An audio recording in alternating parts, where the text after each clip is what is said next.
Hello guys, एक chapter हम start करने जा रहे हैं। जिस चैप्टर का नाम है क्वाड्रेटिक इक्वेशन, यानी द्विघात समीकरण। कौन सा चैप्टर? द्विघात समीकरण। एक क्लास 10th का एक चैप्टर है जिसका नाम है द्विघात समीकरण। आज द्विघात समीकरण के बारे में हम कुछ पता करेंगे कि द्विघात समीकरण का चीज होता है। अब यहाँ पे देखना, द्विघात समीकरण जिस पर पावर 2 रहे वो द्विघात समीकरण के रूप में कहलाएगा। जिसे कहने का मतलब, कोई क्वेश्चन है हमारा जैसे कि ax² plus bx plus c बराबर 0, जिस पर पावर 2 है। इस पर पावर कितना? x पर पावर 2 है, तो कौन सा समीकरण कहलाएगा? द्विघात समीकरण। द्विघात समीकरण में हमको दिया हुआ है ax² plus bx plus c बराबर 0। तब यहाँ पर एक समीकरण की सहायता से फार्मूला सिद्ध करने के लिए आता है कि x बराबर minus B plus minus root B square minus 4ac बटा 2a। तो बताएं कि एक द्विघात समीकरण का मान हमको ax² plus bx plus c जब दिया हुआ बराबर 0 करके, तो एक फार्मूला सिद्ध करके पूछता है कि x का मान इसका जो आएगा minus B plus minus root B square minus 4ac बटा 2a। तो चलिए हम आज इसी को प्रूव करते हैं। अब यहाँ पे जो b² माइनस 4ac का एक फार्मूला भी होता है, जिसे लिखिएगा d बराबर b² माइनस 4ac। ये फार्मूला भी है, कोई दिक्कत? इसी को आज हम काची करेंगे, प्रूव करेंगे। चलिए अब यहाँ पर इसे देखना, पहले क्वेश्चन में हमको दिया हुआ है, काची क्वेश्चन में दिया हुआ है कि ax² plus bx plus c बराबर 0। अब यहाँ पे जब क्वेश्चन में x² plus bx plus c बराबर 0 दिया हुआ है इतना, इसकी सहायता से हमको इतना लाना है।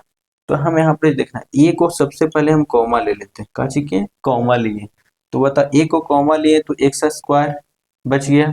फिर बता इसमें a है नहीं है, तो b बटा a इंटू एक्स, प्लस इसमें a है नहीं है तो c बटा a, फिर बराबर काची करेंगे 0। तब यहाँ पे से आ जाएगा x² फिर b बट्टा ए एक्स प्लस c बट्टा a बराबर, इधर पटे बराबर के इधर पटे गुना में है, बराबर के ऊपर जाएगा तो भागा में, 0 में कोई टर्म से भागा देते हैं तो अपने आप में कैसे हो जाता है 0। अब जो हमको क्वाड्रेटिक इक्वेशन जो तैयार हुआ वह x² प्लस b बटा ए एक्स इन प्लस c बटा a बराबर 0 हमको तैयार। अब यहाँ पर इसे देखना, x² जैसे वैसे ही लिख देंगे, कोई दिक्कत? x² जैसे वैसे हम लिख देंगे। अब यहाँ पर इसे अपना मन से 2 गुना कराएं, अपना मन से गाची किए 2 गुना कराएं, तो अपना मन से 2 गुना कराएं तो अपना मन से 1/2 से भागा भी दें, क्या कि इसको मेंटेनेंस करने के लिए इसको भागा भी दें। तब यहाँ पर इसे देखिए x² अपना मन से 2 गुना कराएं तो अपना मन से 2 से भागा दें। 2ab, a के रूप में कितना 1, तो ab। अब यहाँ पर इसे b के रूप में देखना, b 2ab। अब यहाँ पर इसे b के रूप में b बटा 2ab, a और b बटा a। अब b बटा a जब फॉर्मेट में आएगी तब यहाँ पर इसे देखना, अब यहाँ पर इसे देखना, बोले थे कि x² 2 अपना मन से गुना कराएं तो 1/2 मेंटेनेंस करने के लिए 1/2 अपने मन से भागा दिए। अब देखिएगा b बटा a जैसे b बटा a लिख दिए, इसमें x भी जैसे वैसे हम x लिख दिए, कोई दिक्कत? अब यहाँ पर इसे देखिएगा, अब यहाँ पर इसे अपना मन से एक बार प्लस b बटा 2a का होल स्क्वायर ऐड किए हैं, तो अपना मन से एक बार इसको मेंटेनेंस करने के लिए b बटा 2a का होल स्क्वायर को माइनस करेंगे। क्या कि अपना मन से जुड़ा है तो अपना मन से घटाएंगे, अपना मन से यहाँ पे गुना किए थे तो अपना मन से भागा दिए थे। अब यहाँ पर इसे देखना, फिर काचिए प्लस में c बटा a बराबर 0। अब यहाँ पर इसे देखिए x² इसको c a काटे 2 से 2 काटिए b बटा x। अब यहाँ पर देखिए b बटा x, अब यहाँ पर प्लस माइनस फिर प्लस में c बटा है तो c बटा, देखिए फरला लाइन को काट करके इतना ही लाइन आ रही है। अब यहाँ पे इसे नजर आ रहा है a² प्लस 2ab प्लस में काची नजर आ रही है b², तो यहाँ पर इसे लिख सकते हैं x प्लस b बटा 2a का whole square, a square plus 2ab plus b square, तो a plus two a plus x plus b बटा 2a का होल स्क्वायर, फिर यहाँ पर इसे माइनस में बी बटा 2a का होल स्क्वायर, फिर प्लस में सी बटा ए बराबर 0। अब यहाँ तक तो प्राप्त हो गया। अब इसके बाद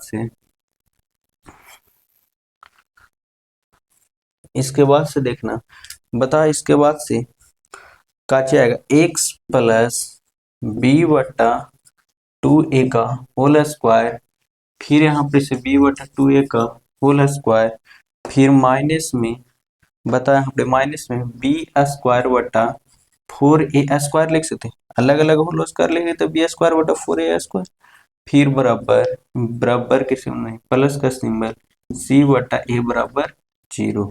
अब यहाँ पर इसे एक्स प्लस बी बटा 2a का होल स्क्वायर बराबर बराबर, यहाँ पे देखिए बराबर के इधर पट्टी तो माइनस का सिंबल बराबर के ऊपर जाएगा तो प्लस का सिंबल, तो बी स्क्वायर बटा 4a स्क्वायर माइनस सी बटा ए। अब यहाँ पे बराबर के पट्टी प्लस था, ऊपर टिके तो माइनस का सिंबल, तो एक्स प्लस बी बटा 2a का होल स्क्वायर बराबर, अब एलसीएम लेंगे तो कितना आएगा 4a स्क्वायर आएगा। तो बताओ 4a स्क्वायर से 4a स्क्वायर कैंसिल, तो बच गया काची बी स्क्वायर, फिर बच गया कितना 4a से a कैंसिल, तब 4ac बच गया। अब यहाँ पर से जब 4ac बच गया तब यहाँ पर इसे देखना 4ac बच गया, तब यहाँ पर इसे x प्लस बी बटा 2a का होल स्क्वायर बराबर ए प्लस बी का होल स्क्वायर हम नहीं करें, स्क्वायर को अब इधर पट्टी भेजेंगे तो ये रूट में हो जाएगा, तो ये पूरा हमारा काची रूट में, जब रूट में होल स्क्वायर वो पट्टी जाएगा, स्क्वायर जाएगा तो रूट में जाता है, तो कोई भी सिंबल रूट के अंदर प्लस माइनस छिपा हुआ रहता है, इसीलिए हम प्लस रूट को लगाएंगे तो प्लस माइनस का सिंबल लेकर लगाएं। तब यहाँ पर इसे बी स्क्वायर माइनस 4ac बटा यहाँ पर इसे 4a स्क्वायर। अब रूट को अलग अलग करेंगे, काची करेंगे रूट को अलग अलग करेंगे, तो रूट को अलग अलग की तो यहाँ पर इसे बी स्क्वायर माइनस 4ac, फिर बटा में काची आएगा प्लस माइनस का सिंबल, फिर यहाँ पे से इसको हटाएंगे तो रूट में 4a, तक यहाँ पे डायरेक्ट आ जाएगा काची 2a। जब यहाँ पे से 2a आ गया तो अब यहाँ पे से काची करेंगे x प्लस बी बटा 2a बराबर, बता यहाँ पे से प्लस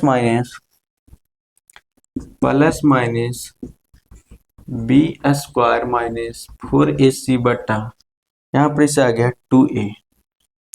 अब यहाँ पर इसे x प्लस x यहाँ पर इसे x बराबर, यहाँ पर इसे x बराबर कर सकते हैं, बराबर के ऊपर टी जाएगा तो माइनस बी बटा 2a, फिर प्लस माइनस बी बटा 2a plus minus root B square minus 4ac बटा कितना आएगा 2a आएगा। एलसीएम जब अब लेंगे तो कितना आएगा एलसीएम 2a आएगा, तो minus B plus minus B square minus 4ac, तो यहाँ पे से x का मान आ जाएगा माइनस बी प्लस माइनस, फिर यहाँ पे से बी स्क्वायर माइनस 4ac बटा 2a। यही तो सिद्ध करके लाना था x का मान, आगे सिद्ध करके, यानी कहने का मतलब द्विघात समीकरण में कुछ क्वेश्चन हमको दिया हुआ था काची ax square plus bx plus c, इसकी सहायता से हमको सिद्ध करना था, इतना हमने सिद्ध कर दिया। अगर चाहते तो एक लाइन और बढ़ा कर लिख दिया जाता है, तो x बराबर minus B plus minus B को बी स्क्वायर माइनस 4ac का एक फार्मूला और बताया काची होता है d, तो d बटा 2a, यानी x का मान निकालने के लिए डायरेक्ट हम फार्मूला अब सेट कर सकते हैं, चाहे कैसा भी क्वेश्चन रहे। चाहे अब कहने का मतलब 3x square plus 5x plus 6 भी रहेगा तो x का मान पूछेगा, तो हम यहाँ पे इसे a की जगह पर, यहाँ पे देखिए b की जगह पर b का मान पुट करेंगे, d की जगह पर यहाँ पर इसे d का वैल्यू निकालेंगे, d का वैल्यू निकाल कर a की जगह पर a का मान पुट करेंगे और आंसर x का मान आ जाएगा। कोई दिक्कत आप लोग से अब एक टोटल क्वेश्चन बन जाना चाहिए।